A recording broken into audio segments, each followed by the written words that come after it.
Jake Morrison stared at the strange blue crystal in his hands and knew he had made a terrible mistake.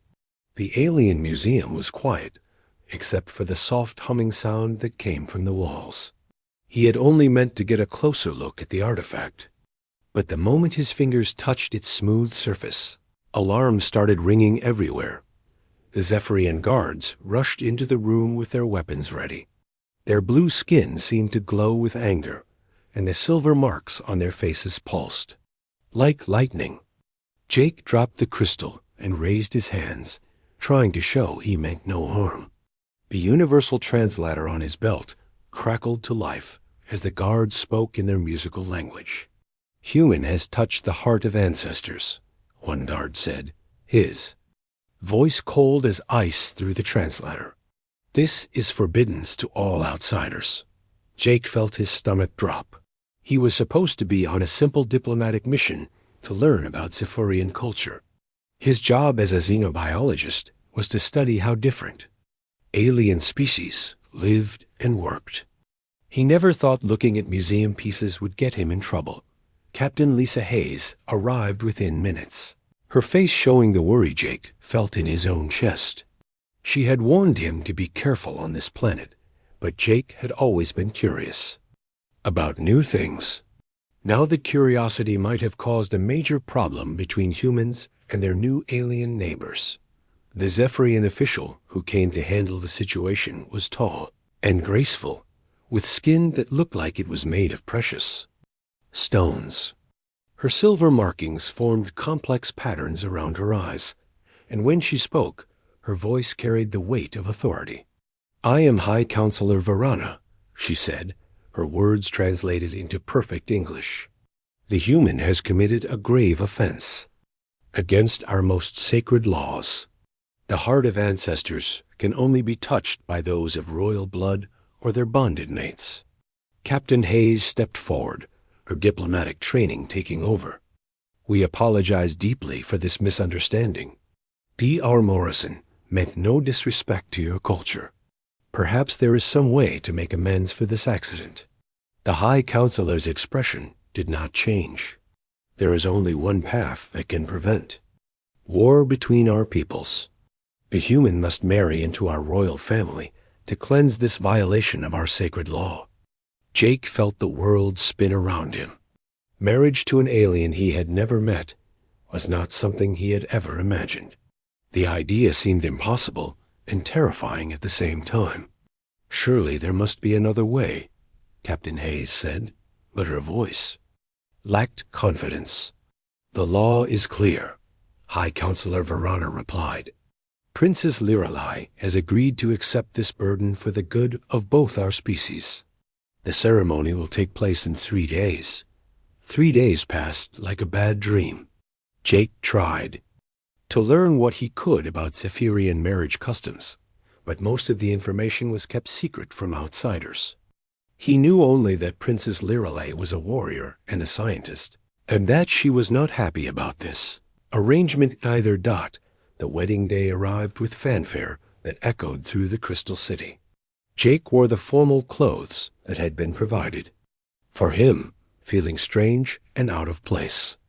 The Zephyrian wedding outfit was made of some kind of fabric that seemed to shift colors in the light. The ceremony took place in a massive cathedral carved from a single piece of blue crystal. Thousands of Zephyrian nobles filled the seats, their skin glowing softly in the colored light that filtered through the crystal walls. Jake had never seen anything so beautiful and terrifying at the same time. Princess Liralai entered the cathedral like a vision from another world. Her blue skin had silver markings that seemed to tell a story Jake could not read. She wore robes that flowed around her like liquid starlight, and her eyes held intelligence and strength that made Jake feel small. She looked at him only once during their walk to the altar, and Jake saw something in her expression that surprised him. She looked as trapped as he felt. This princess, who could probably destroy him with her bare hands, seemed just as unhappy about their forced marriage as he was. The ceremony lasted for hours. Jake repeated words he did not understand, guided by the universal translator and the koan, patient priest who conducted the service. When they finally exchanged the traditional crystal rings, Jake felt a strange tingling sensation run through his body. "The bond is sealed," the priest announced to the cheering crowd. "May this union bring peace between the stars."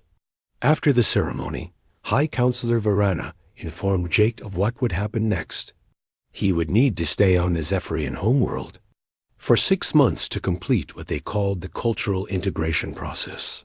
This meant living in the royal palace and learning to be a proper Zephyrian husband. Jake wanted to protest, but he knew the alternative was war between humans and Zephyrians. Humanity was still new to space travel, with only a few colonies beyond Earth. The Zephyrians had technology that made human weapons look like toys. A war would be disaster for his species. Princess Lirelei spoke to him for the first time as they walked toward the palace. "I know this is not what either of us wanted," she said through the translator, "but we must make the best of our situation for the sake of our peoples." Her voice was musical, even through the electronic translation, but Jake could hear the sadness underneath her formal words. They were both prisoners of circumstances beyond their control, bound together by laws and traditions they barely understood. The palace rose before them like a mountain made of crystal and light. Jake realized that this would be his home for the next 6 months, and the alien princess beside him would be his wife. He had no idea what challenges lay ahead, but he knew his life had changed forever in ways he could never have imagined. Jake's new quarters in the royal palace were bigger than his entire apartment back on Earth. The walls were made of the same crystal as the rest of the building, but they could change color with his mood. When he felt sad, they turned to soft blue. When he was angry, they glowed orange like fire. Princess Lirelei had her own rooms on the other side of a shared common area. She kept her distance from Jake, speaking to him only when palace protocol required it. Their conversations were always polite but cold, like talking to a computer that had been programmed to be nice. The first week was the hardest. Jake felt completely lost in a world where everything was different. The food was strange, the customs were confusing, and he could not understand why the Zephyrians did things the way they did. Even simple tasks like eating required him to learn new rules about which utensils to use and how to hold them properly. A Zephyrian named Korvik was assigned to teach Jake about their culture. Korvik was patient and kind, explaining things in simple terms that the translator could handle easily. Through him, Jake learned that Zephyrian society was built around honor, family, and service to the community. "Your people value individual achievement," Korvik explained one day as they walked through the palace gardens. "We believe that true strength comes from working together as one people with one purpose." Jake found this interesting, but sometimes frustrating. On Earth, people were encouraged to think for themselves and make their own choices. Here, everyone seemed to know their place in society and never questioned it. As the days passed, Jake began to notice things about Princess Lirelei that surprised him. She was not just a royal figure who attended ceremonies and made speeches. Every morning, she left the palace before sunrise to train with the Zephyrian Defense Corps. Every evening, she worked late in her private laboratory, studying data that looked incredibly complex even to Jake's trained scientific mind. One evening, Jake was studying in the palace library when he heard voices from the next room. Through the crystal walls, he could see Princess Lirelei meeting with military officers. They were discussing patrol routes and defense strategies in voices too. Low for his translator to pick up clearly. Jake realized that his wife was not just a princess, but also a military commander. This explained why she carried herself with such confidence and why the palace guards treated her with the respect usually reserved for generals. Their first real conversation happened by accident.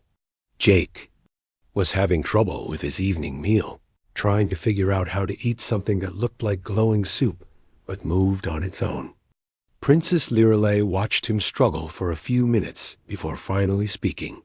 "You must approach it gently," she said, showing him how to use a special spoon that seemed to calm the moving soup. "It is still alive, but it wants to be eaten. If you are rough with it, it will hide from you." "Living food is definitely not something we have on Earth," Jake said, grateful for the help. For a moment, Princess Lirelei's formal mask slipped, and she looked curious. "Tell me about Earth food. Is it true that your people kill plants and animals just to eat them?" Jake explained how human agriculture worked, and he could see that the idea both fascinated and horrified her. The Zephyrians had learned to grow food that wanted to be consumed, creating a balance between life and death that humans had never achieved. "Your people are very different from us," she said quietly. "Perhaps that is why the council thought this marriage might work." Jake wanted to ask what she meant, but she had already returned to her formal politeness and changed the subject. Over the following weeks, Jake threw himself into learning everything he could about Zephyrian science and technology. Their understanding of quantum mechanics was centuries ahead of human knowledge. They had learned to manipulate matter at the atomic level, which explained how they could grow crystal cities and create living food. The more Jake learned, the more he understood that the Zephyrians were not just more advanced than humans in technology. They thought about the universe in completely different ways. Where humans saw separate objects competing for resources, Zephyrians saw connections and relationships that bound everything together. Captain Hayes contacted Jake regularly through quantum communication, updating him on human activities in space. The news was not always good. Several human colonies had reported strange signals coming from the edge of explored space. Ships had been sent to investigate, but they had found nothing except empty space where the signals seemed to originate. The science teams think it might be some kind of natural phenomenon, Captain Hayes told him during one of their calls. But the signals are too regular, too organized. It feels like someone is watching us. Jake mentioned this to Korvik during one of their cultural lessons. His teacher's expression became serious, and he said something in the Zephyrian language that the translator could not convert properly. "Is there something I should know about these signals?" Jake asked. Korvik hesitated before answering. "There are old stories about watchers from the dark between stars. But these are just myths, tales told to children to make them behave." That night at dinner, Jake decided to ask Princess Lirelei about the signals and the old stories. She froze with her eating utensil halfway to her mouth, and the silver markings on her face seemed to dim. "Where did you hear about such things?" she asked, her voice sharper than usual. "Captain Hayes mentioned the signals, and Korvik told me about old myths. Are they connected somehow?" Princess Lirelei set down her utensil and looked directly at Jake for the first time since their wedding day. "Some knowledge is dangerous, Jake Morrison. Some truths are kept hidden to protect those who are not ready to hear them." "But I'm your husband now," Jake said, surprising himself with how natural the word sounded. "Shouldn't married people share their secrets?" She was quiet for a long time, staring at her hands. When she finally spoke, her voice was so soft that Jake had to lean forward to hear her. "Perhaps," she said, "but not yet. You are not ready for this truth, and I pray to the ancestors that you never will be." That night, Jake lay awake in his crystal room, thinking about the fear he had seen in his alien wife's eyes. Something was happening that went beyond their forced marriage and cultural differences. Princess Lirelei was keeping secrets that scared her, and Jake was beginning to suspect that his presence on this world was about more than just fixing a diplomatic mistake. Outside his window, the stars seemed dimmer than usual, as if something in the darkness between worlds was slowly eating away at their light. Jake started having the dreams in his 3rd month on the Zephyrian homeworld. They always began the same way, with him floating in space surrounded by stars. Then the darkness would come, not like the normal black of space, but something alive, and hungry that ate the light itself. In these dreams, Jake watched entire solar systems disappear. First the outer planets would vanish, then the inner worlds, and finally the stars themselves would be consumed by the spreading void. He always woke up in a cold sweat, his crystal room pulsing with worried blue light. At first, Jake thought the dreams were just stress from his strange situation. Being married to an alien princess and living in a crystal palace was enough to give anyone nightmares. But the dreams became more frequent and more detailed, as if some part of his mind was trying to show him something important. One morning at breakfast, Jake noticed that Princess Lirelei looked as tired as he felt. Dark circles under her eyes made her silver markings seem faded as she picked at her food without really eating. "Did you sleep well?" Jake asked, trying to make conversation. She looked up sharply, studying his face with those intelligent eyes. "You have been having the dreams too," she said. It was not a question. Jake felt his heart skip. "How did you know?" "Because I have been having them for months," Princess Lirelei replied. "Dreams of darkness consuming the stars, of entire worlds vanishing into nothing. I had hoped they were just nightmares, but if you are having them too—" She did not finish the sentence, but Jake could see the fear in her expression. Whatever was causing these shared dreams was real, and it terrified someone who commanded armies and studied quantum physics. That evening, Jake found Princess Lirelei in her laboratory, staring at displays filled with data he could not understand. The room hummed with energy from machines that seemed to bend light around themselves. "What are you working on?" Jake asked. She turned to face him, and for the first time since their wedding, she looked at him as if he were a real person, instead of just a diplomatic problem. "Long-range sensor data," she said. "We have been monitoring the edges of our territory for over a century, watching for signs of something that should not exist." Jake moved closer to the displays. The data looked like star charts, but many of the points of light were marked with red symbols that pulsed like warnings. "These stars," Jake said, pointing to the red marks, "are they the ones from our dreams?" Princess Lirelei nodded. 17 star systems have gone completely dark in the past 50 years. Not destroyed by war or natural disaster, but simply erased as if they never existed. Our scientists call it the Void Collective. The name sent chills through Jake's body. "What is the Void Collective?" "An ancient enemy that feeds on life itself," Princess Lirelei said, her voice becoming formal, as if she were giving a military briefing. "They consume entire civilizations, leaving nothing behind but empty space. Our historians believe they destroyed the first galactic civilization millions of years ago." Jake stared at the star charts, trying to process what he was hearing. If they are so dangerous, why have not more people heard about them? "Because panic serves no purpose," Princess Lirelei replied. "The Zephyrian High Council has been preparing for their return, but we have told our people only what they need to know. Fear weakens the mind, and we will need strong minds to face what is coming." "What does any of this have to do with me?" Jake asked. "I am just a human scientist who touched the wrong artifact." Princess Lirelei was quiet for a long moment, her fingers moving over the control panel to change the display. New information appeared, showing brain scans and psychological profiles that Jake realized were his own. "You did not touch that artifact by accident," she said finally. "You were drawn to it because of what you are." "What am I?" "Human," Princess Lirelei said, as if that word explained everything. "Your species has something that makes you unique in the galaxy. You can maintain your individual identity, even under extreme mental pressure. Most alien races, including my own, think as part of a collective consciousness. We are stronger together, but we are also vulnerable to mental attacks that target our shared mind." Jake began to understand.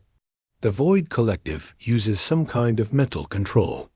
They convert the minds of conquered species into extensions of their own consciousness, Princess Lirelei confirmed. But humans are different. Your chaotic, individualistic thinking makes you naturally resistant to mental domination. This is why the Council of Seers chose you for the Synthesis Protocol. What is the Synthesis Protocol? Princess Lirelei moved to another control panel, and the room filled with holographic images of ancient text and scientific diagrams. A technique developed by the last civilization to successfully resist the Void Collective. It requires two beings from different species to merge their consciousness temporarily, creating a hybrid mind that can perceive and fight enemies that exist partially outside normal reality. Jake felt the world spinning around him. You are saying our marriage was planned from the beginning. Yes, Princess Lirelei said, her voice barely above a whisper. I volunteered for this mission because someone had to, and because I believed it was the only way to save both our peoples. The cultural violation was staged to give us a reason to force the marriage without revealing the true purpose. And you have been preparing yourself for this protocol, Jake said. Understanding why she had been so distant, Princess Lirelei nodded. The process requires extensive mental conditioning to make our thought patterns compatible. I have been taking treatments that are slowly changing how my brain works, making it more like a human mind. The procedure is extremely painful, and there is no guarantee it will not kill me. Jake looked at this alien woman who had agreed to die for people she had never met, including his own species. Why did you not tell me sooner? Because the choice had to be yours, she replied.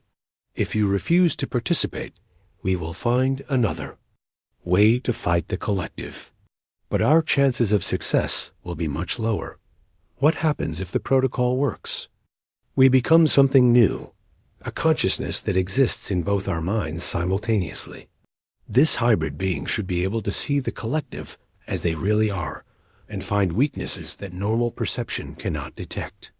But the process burns out neural pathways, and most who attempt it die or lose their sanity. Jake walked to the window and looked out at the crystal city below. Millions of Zephyrians lived their daily lives, unaware that an ancient evil was approaching their world. On Earth, billions of humans went about their business, not knowing that their species might be the key to galactic survival. How long do we have? Jake asked. Our long-range sensors detected the first signs of their approach yesterday, Princess Lirelei said. They will reach the outer systems within weeks.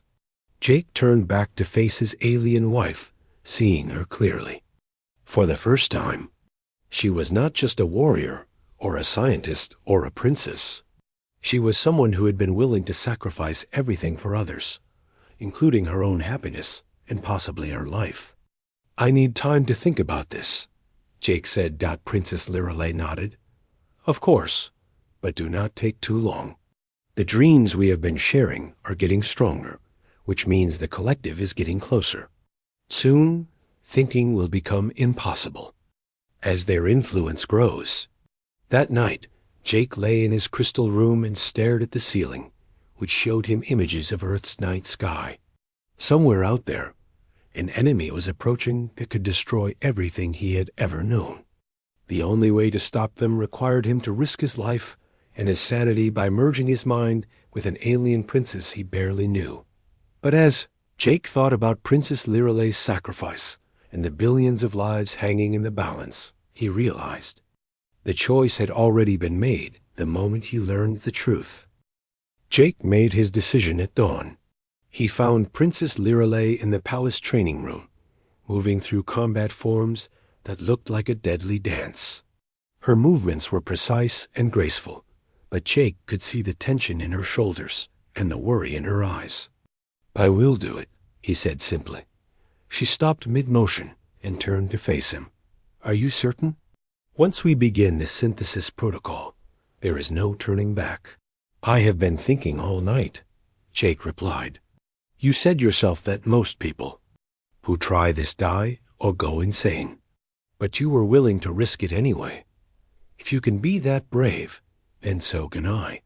Princess Lirelei studied his face for a long moment, and Jake saw something change in her expression. For the first time since their wedding, she looked at him with genuine warmth instead of polite distance. "Thank you," she said quietly. "I know this is not the life you would have chosen." "Neither of us got to choose," Jake said. "But that does not mean we cannot make the best of it." Before Princess Lirelei could respond, alarms began sounding throughout the palace. The crystal walls pulsed with urgent red light, and Jake could hear running footsteps in the corridors outside. High Counselor Verana burst into the training room, her usual calm composure replaced by obvious panic. "Princess, you must come to the command center immediately." The outer sensors had detected multiple contact signatures. They rushed through the palace corridors to a room Jake had never seen before. It was filled with holographic displays showing star maps and tactical information. Dozens of Zephyrian officers worked at control stations, their voices creating a buzz of urgent activity. Captain Hayes peered on the main communication screen, her face grim. "Jake, thank goodness you're safe. We have a situation developing rapidly." "What is happening?" Jake asked. 3 star systems on the galactic rim went dark simultaneously 1 hour ago, Captain Hayes reported. "Not destroyed, not damaged, just gone.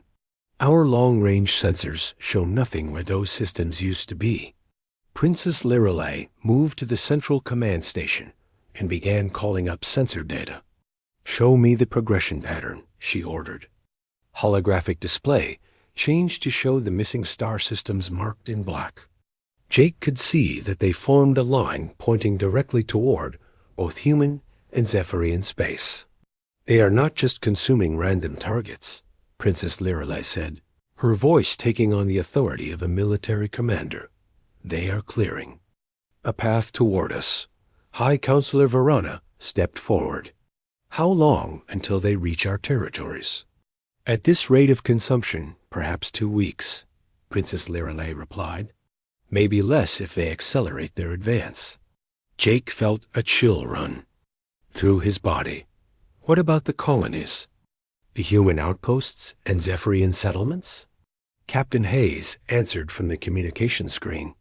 "We are ordering all outer colonies to evacuate immediately, but some of them are too far away to reach safety in time." The next few hours were a blur of activity. Emergency meetings were called between human and Zephyrian leaders.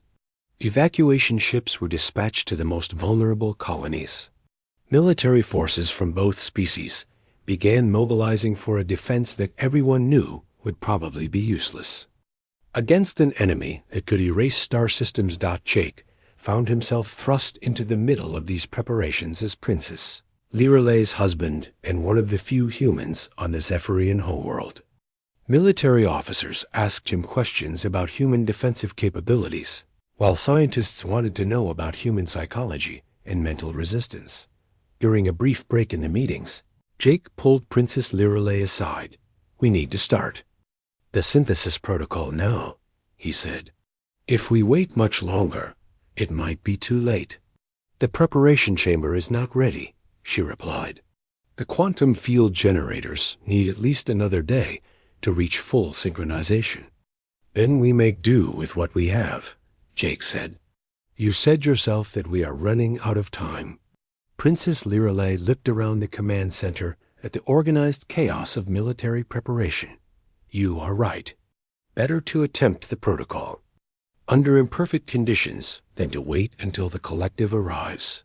She gave orders to clear the palace's experimental laboratory and begin setting up the equipment they would need. Jake watched her work with efficient precision, directing technicians and scientists with the confidence of someone who had spent months planning for this moment.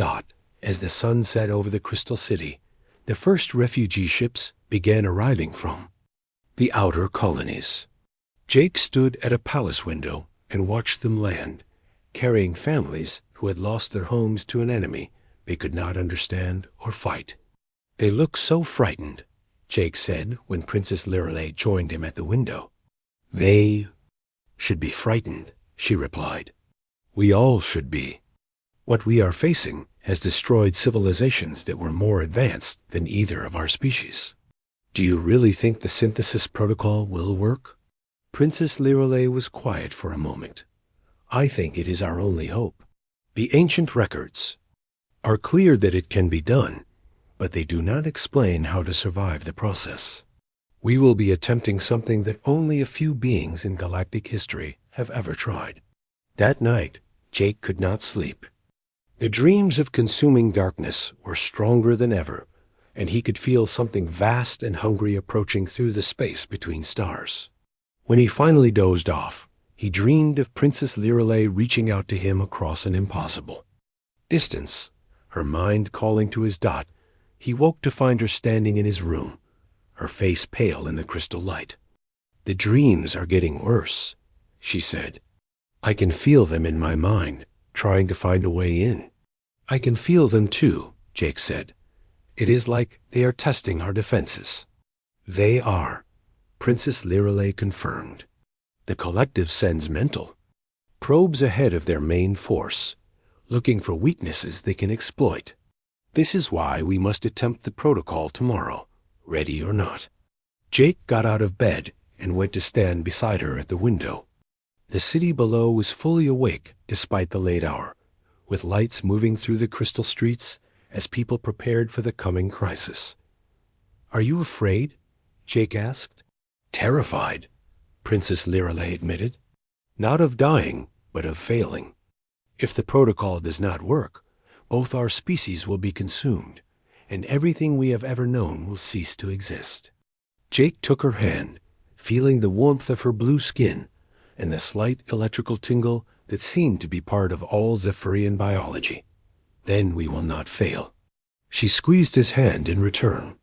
I am glad the Council chose you, Jake Morrison. Whatever happens tomorrow, I am honored to face it with you. Outside their window, the stars seemed dimmer than they had been the night before, as if something in the darkness was already beginning to eat away at the light of their world. The preparation chamber looked like something from a science fiction nightmare. Crystals the size of Jake's body surrounded two chairs that hummed with barely contained energy. Cables and sensors connected everything to computers that processed information faster than human minds could follow. Jake sat in one chair while Princess Lirelei occupied the other.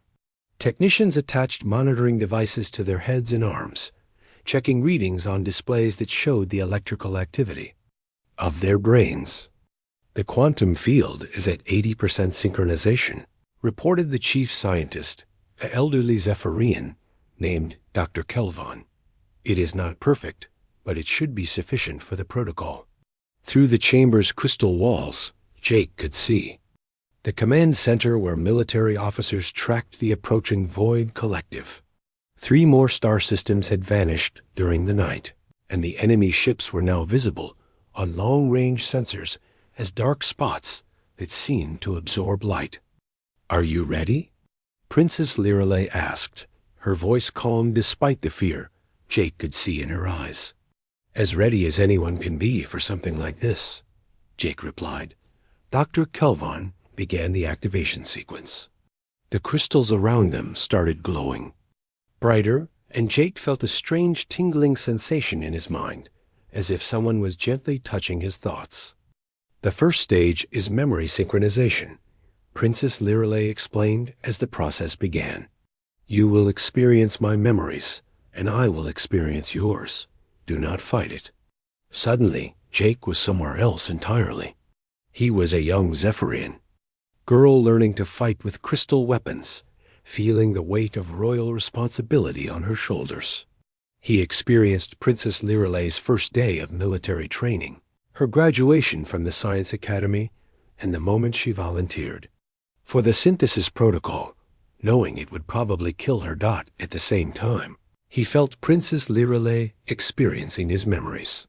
His childhood on Earth, his excitement at joining the space program, his fear and confusion when he first touched the sacred artifact. Through their shared consciousness, He felt her surprise at discovering how different human emotions were from Zephyrian feelings. Stage 2 beginning, Dr. Kelvon announced. Consciousness merger initiating. This was unlike anything Jake had ever experienced. His sense of individual identity began to blur as Princess Lyralay's mind merged with his own. He could think her thoughts and feel her emotions as if they were his own, while she did the same with his mental patterns. But instead of losing himself, Jake found that the merger made him more than he had been before. The combined consciousness that formed between them was stronger and clearer than either of their individual minds. He could perceive things that normal human or Zephyrian senses could never detect. Through this new awareness, Jake Lyralai could see the true nature of the Void Collective. They were not evil conquerors seeking to destroy other species for pleasure. They were refugees from a dying universe, creatures that existed partially outside normal reality and consumed other worlds, because it was the only way they knew how to survive. "We can see them," Jake said, his voice mixing with Princess Lyralay's, in a way that sounded like harmony. "They are not invaders. They are running from something even worse." The merged consciousness reached out across space, touching the minds of the approaching collective ships. What they found there was not malice, but desperate hunger and terrible loneliness. These beings had been fleeing through the darkness between universes for millions of years, consuming civilizations because they did not know any other way to exist. "There is another path," Jake Lyralay spoke into the void, their combined voice carrying across dimensions that normal beings could not perceive. "You do not have to destroy to survive." The response came like a wave of alien thoughts crashing into their merged consciousness. The collective was surprised to encounter minds that could speak to them directly. They had been alone for so long that they had forgotten other forms of consciousness were possible. Through the quantum connection, Jake Lyralay showed the collective what they had learned by combining human and Zephyrian knowledge. They demonstrated how consciousness could exist in individual forms while still maintaining connections to others. They offered the collective a choice: learn to exist without consuming others, or be contained by the combined forces of the galaxy. Negotiation took place on levels of reality that transcended normal communication. Jake Lyralay felt the collective's fear of giving up their hive-mind existence, but also their desperate desire to end their eternal hunger. Some members of the collective were willing to try the new way of being, while others were too afraid to change. "We can help those who want to learn," Jake Lyralay offered, "but those who refuse must be stopped." The agreement was reached through pure mental contact.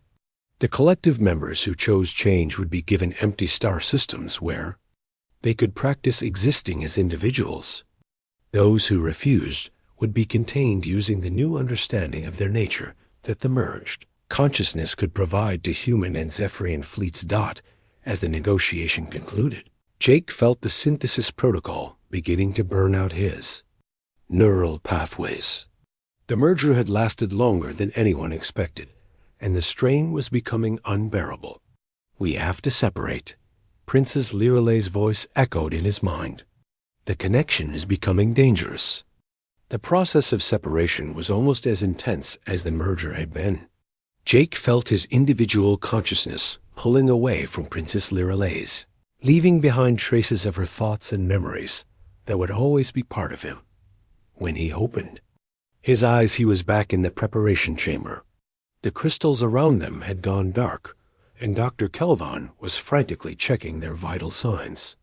Princess Lyralay was unconscious in the chair beside him, but Jake could feel through their residual connection that she was alive and unhurt.